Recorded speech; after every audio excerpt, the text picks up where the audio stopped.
Daar is baie dinge wat ons in die woord van die Here lees, wat ons moet doen, omdat ons gelowiges is.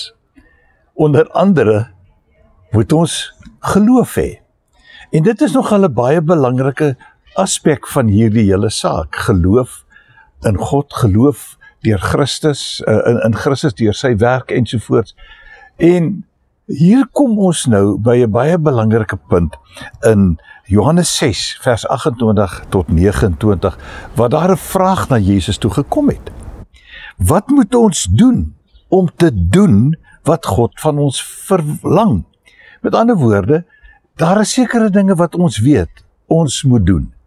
Sê vir ons, wat is dit? Moet ons gereeld kerk toe gaan? Moet ons gereeld geld gee? Moet ons bid? Moet ons getuig? Wat is die belangrikste ding wat ons moet doen?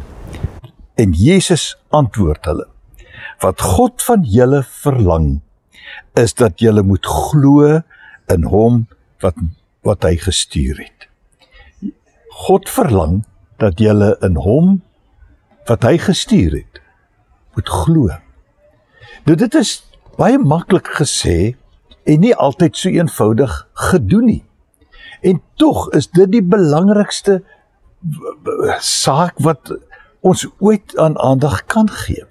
Naamlik om te glo dat Christus die enigste een is deur wie mens gered kan word.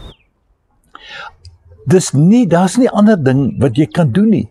As jy wil doen wat God van jou verlang, daar's baie mooi dinge wat bykomend is, maar wat nie noodsaaklik is om direk in God se belang op te tree nie, behalwe dat jy in Christus sal glo.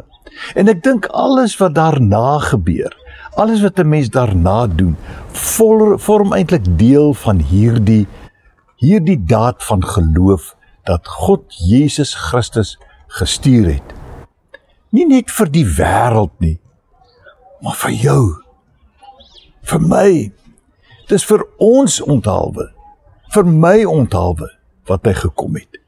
En dit is die moeite werd om dit te glo en daarvolgens jou lewe in te rig. Kom, ons voldoen ook aan hierdie vereiste, op hierdie antwoord wat Jesus aan hierdie mense gegee het. Glo in hom wat hy gestuur het. En loop mooi.